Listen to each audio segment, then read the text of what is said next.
Parents, teachers, caretakers, grandparents, thank you for coming back again and again and again. I'm sure you're having a great time with your own children, with your own grandkids, with your own children in your classes, in your tuition centers, in your small groups. I don't know, wherever you are in, I believe you are having a great time.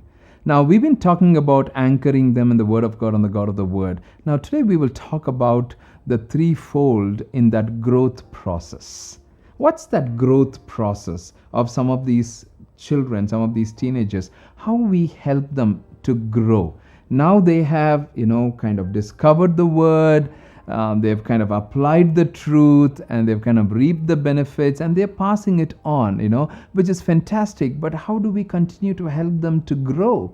Which is a fantastic question. 3 simple paradigms. 1, we help them come to a place of a directed life. Directed life. That their direction, what's the direction? Now, every one of our children are so special. Every one of our children are very unique. Every one of our children are very, very precious. Very, very precious. Very, very precious. And let's not compare them with other friends. Let's not compare them with other children. Always, I think it's important to talk to them and say, you are very unique, you're very, very special, you're very precious, and I think you're going into a certain direction. God is directing you to go into a certain direction. Helping them walk in a directed life.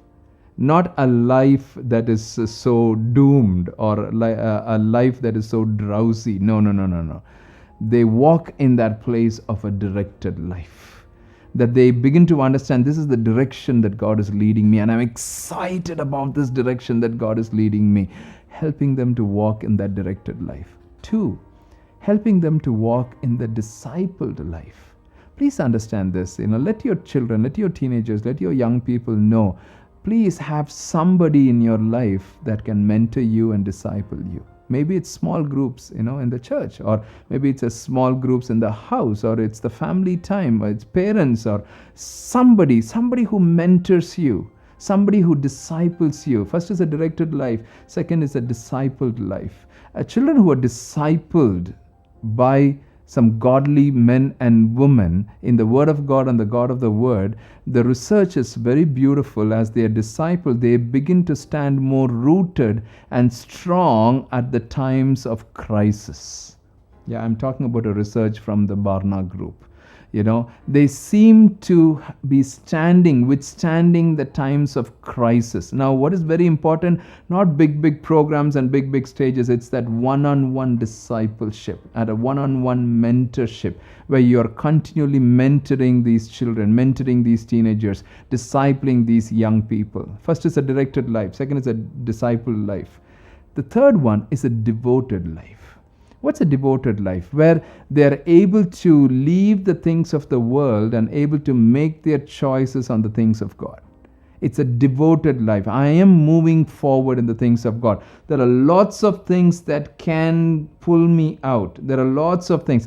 I'm saying this. Maybe I would have said this in one of the episodes. Today, it's very easy for a young person to fall into sin. Very easy for a young person to fall into sin. It's just one click of a button. Just one click of a button. Recently, I was talking to one of the young person, who had come with me, and we had gone out for lunch, to talk over some of the issues. This is something he said. It was just so easy for me to get into the depths of sin so fast. And it almost looks like for me to get into the depths of holy life or depths of the Word of God, it took so much time, but getting into the depths of sin becomes much more easier. That's true. So helping our children to walk in that place of a devoted life. Now, a very important principle, parents, teachers, grandparents and caretakers, very, very important principle. In their journey of walking into a devoted life, they might fail. That's okay. This is where we would step inside and just say, hey, that's okay, you failed, yeah, learn from it, understand it, process it, and see how you can get. It's not about falling, it's about getting up. And we helping them to get up and walk. I think I shared in one of the episodes, recently one of my boy said this and said, Daddy, you have changed quite a lot. because I used to be a very strong father, the authoritarian kind of a father. And I had to change. I had to change. And why I became an authoritarian father? Because that's what I saw. My father was an authoritarian father. I grew up in a situation where it was all about authority and getting things done and things like that. But over a period of time, I would still not say I've changed so much, but I have changed and I'm still changing. But in that journey, this boy said something very beautiful. And he just said, Dad, one of the statements that you have made has helped me quite a bit. I said, what is that statement? And it seems this is a statement I constantly make, and I think I realize now, and I constantly make that statement. I'm not giving up on you because God is not giving up on you, no matter what you have done. See, that's exactly what we want to let our children, our teenagers, our young people know. I am not giving up on you in that devoted life journey. I'm not giving up on you because I know you might fail and you might make some mistakes. That's okay. Process it. See, it's not about falling. It's about getting up and moving on. It's about getting up and moving on. I want to say this. Sometimes we get so upset when they make mistakes, and all that drama and everything of you walking with God and everything. It lasted for just 1 month, lasted for just a few weeks, and now come back to square one, and you're not. I think let's not get into that place of negativity. When they fail, I think that's where we go and grieve alongside with them. Please understand, some of these young people, some of these teenagers, they actually feel so bad that they have failed. They feel so bad. They feel so condemned. I think if you can go alongside and grieve with them for that place of falling into sin and says, I totally understand. I totally understand. I absolutely understand. But I'm here for you. It's not about falling. It's about getting up. It's not about making mistakes. It's how we can learn from it and see how we can move forward in life.